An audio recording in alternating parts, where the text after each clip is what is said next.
오늘 함께 보실 하나님의 말씀은 이사야 15장 1절에서 9절 말씀입니다. 모압에 관한 경고라. 하룻밤에 모압 알이 망하여 황폐할 것이며 하룻밤에 모압 기르가 망하여 황폐할 것이라.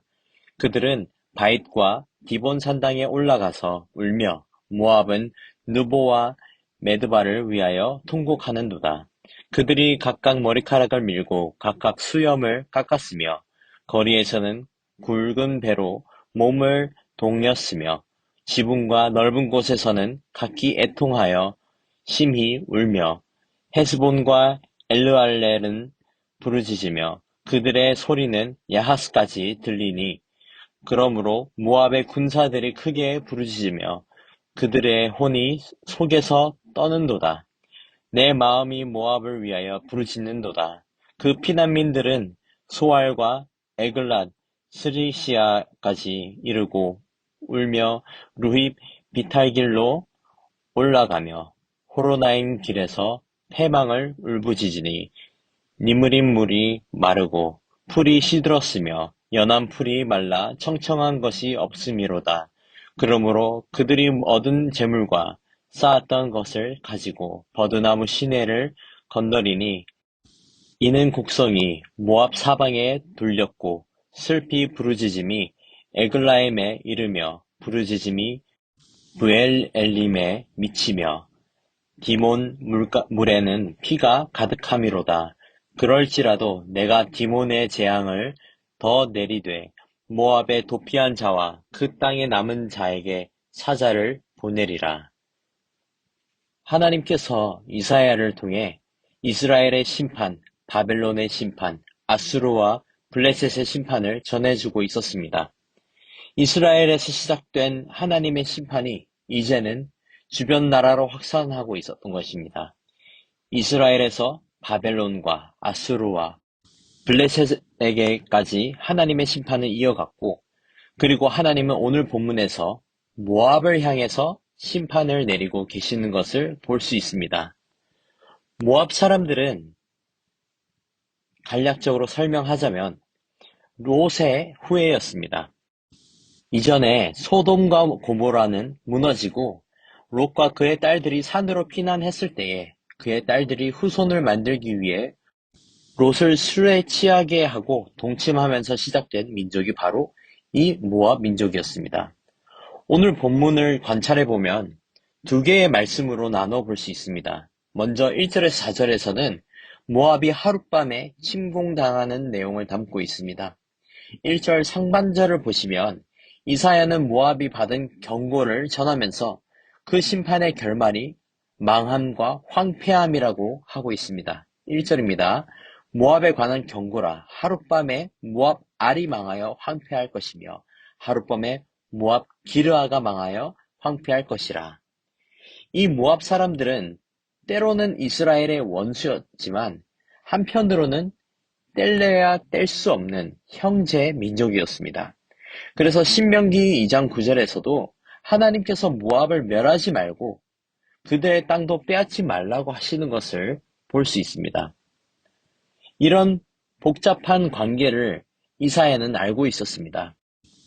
그래서 그는 1절에서 아주 안타까워하는 감정을 드러내고 있는 것을 볼 수 있습니다. 이어서 1절 하반절에서 4절에서는 모압의 성들과 군사들이 패하고 애통하는 모습을 볼 수 있습니다. 1절 하반절을 다시 읽어보시면 이렇게 나와 있습니다. 하룻밤에 모압 알이 망하여 황폐할 것이며 하룻밤에 모압 기르가 망하여 황폐할 것이라. 모압이 받은 경고는 하룻밤에 망하고 황폐할 것이라는 말씀이었습니다. 그리고 2절부터 4절에서는 모압의 성들이 하나하나 무너지는 것을 전해주고 있습니다. 오늘 말씀에서 공격받고 무너진 성들 대부분은 모세와 여호수아가 아모리족의 시온 왕을 물리치고 얻은 영토였습니다. 하지만 현재 이스라엘은 모압군에 밀려서 빼앗긴 상황이었는데 그렇게 모압군이 침공당하고 황폐해졌을 때에 그들은 2절에서 산당으로 올라가게 되는 모습을 볼 수 있습니다. 2절을 함께 보시겠습니다. 그들은 바잇과 디본 산당에 올라가서 울며 모압은 느보와 메드바를 위하여 통곡한다다. 그들이 각각 머리카락을 밀고 각각 수염을 깎았으며 전쟁통에서 피난한 모압 사람들은 결국 그들의 산당으로 피했고 거기서 자신들의 신들에게 울부짖으러 간 거였습니다. 결국 심판을 내리시는 하나님께 용서를 구하는 모습보다는 자신들이 만들어서 믿고 있는 신들을 찾아서 울부짖고 있는 모습을 보여주고 있는 거였습니다. 예레미야 48장에서도 오늘 본문에서 일어나는 이 모압의 심판을 예언을 하기도 했는데요. 예레미야 48장 11절에서 12절에서는 모압이 심판받는 이유도 설명하면서 그들이 심판받는 이유가 바로 정결하지 못했기 때문이었습니다. 모압 사람들은 죄된 생활에 안주해 있었고 결국 그들은 자신들 가운데에 그의 죄의 불순물이 쌓여 있었기 때문에 털어내지 않았기 때문에 하나님은 모압을 심판하심으로 그들을 정결하게 또 깨끗하게 하시고자 한 거였습니다. 모압이 이제는 황폐해지자 5절에서 9절은 그 난민들은 모압에서 도피하는 것을 전해주고 있습니다. 먼저 5절의 실제로 보시면 모압에서 도피한 이 난민들을 묘사해주고 있는데 5절을 보시면 이사야도 수알로 도망하는 난민들을 보면서 애통하고 있는 것을 볼 수 있습니다. 5절입니다. 내 마음이 모압을 위하여 부르짖는도다. 그 피난민들은 소알과 에글랏, 슬리시아까지 이르고 울며 루힙 비탈길로 올라가며 호로나임 길에서 패망을 울부짖으니. 여기서 피난민이 도망한 소알이라는 성은 롯이 소돔에서 도망했을 때 처음에 들어갔던 곳이었습니다. 또한 에글라이 슬리시아라는 곳은 그곳의 뜻은 이제 세 살배기 암소를 뜻합니다. 당시 이 마을은 외부 세력의 지배를 당한 적이 없는 곳이었습니다. 하지만 그들이 생각할 수 있는 안전한 곳, 보호받을 수 있는 곳으로 도망을 갔지만 여전히 하나님의 심판은 이어갔습니다. 6절, 7절에서도 모압의 자랑이었던 니므림 물과 풀이 말랐고 연한 풀도 다 말라 죽었습니다. 이젠 진짜 자랑할 거 하나 없는 백성이 되었던 것입니다. 그리고 8절에서 9절에서는 모압의 피난민들이 슬피 부르짖는 모습과 하나님께서 심판을 마무리하시겠다는 말씀을 전해주고 있습니다.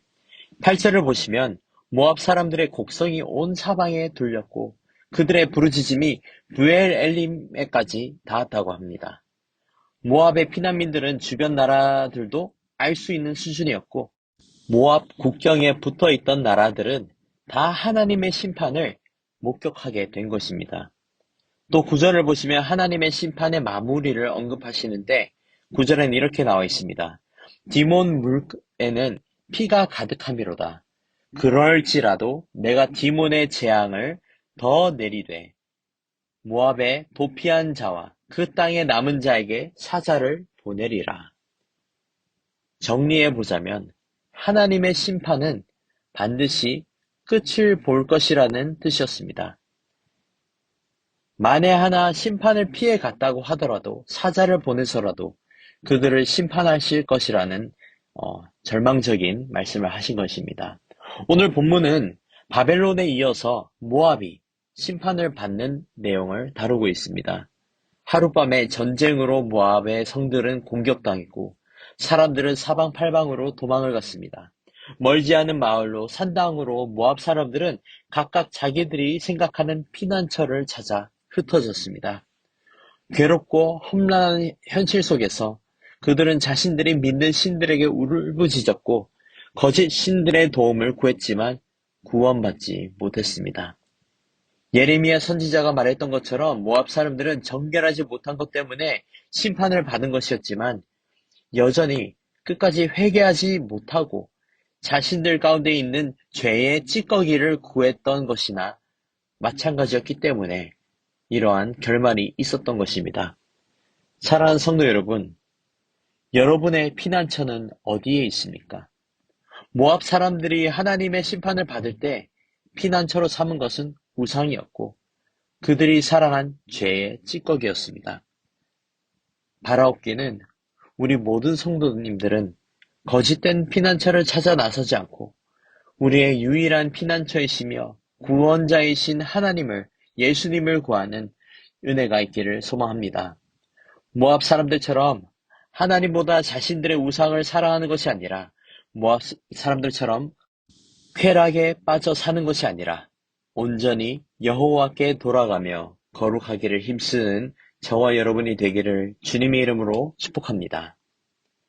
하나님의 심판은 회개하라는 메시지인 줄 믿고 우리의 잘못들을 하나님 앞에 회개하고 돌이키고 하루하루 주님 안에서 거룩하게 살아가는 저와 여러분이 되기를 소망합니다. 기도하겠습니다. 거룩하시고 존귀하신 하나님 아버지 감사합니다. 우리의 피난처 되시는 주님을 기억하며 우리의 죄악을 주님 앞에 회개할 수 있는 은혜를 주심에 감사드립니다. 우리의 잘못된 생각과 가치관을 내려놓고 아버지의 크신 사랑과 은혜를 사모하며 살아가기를 소망합니다. 하나님 아버지, 우리의 교만함을 용서해 주시고 이제는 세상에 소망을 두는 것이 아니라 오직 우리의 유일한 소망 되신 주님께 소망을 두고 살아가는 은혜를 허락해 주시옵소서. 주님의 크신 사랑으로 이제는 세상에 속한 자들이 되는 것이 아니라 천국 백성다운 삶을 살아가는 거룩한 주의 종들 되게 하여 주시옵소서. 감사합니다. 사랑합니다. 우리의 소망 되시고 구원자 되시는 예수님의 이름으로 기도드립니다. 아멘. 이 시간 말씀을 붙들고 기도하시면서 주간 기도 제목인 환우들과 섬김 사역을 위해 기도하시겠습니다. 우리 교회의 환우들과 연약한 성도들을 위해 기도하기를 원합니다. 건강에 어려움이 있으신 분들, 항암 치료 중이신 분들, 영적, 육적으로 힘든 분들을 위해 기도해 주시길 원합니다. 또 기쁨으로 섬기는 교회가 되게 하시고 모든 섬김 사역을 통해서 세상의 소망이 되는 교회가 될 수 있도록 함께 기도하시겠습니다. 기도하겠습니다.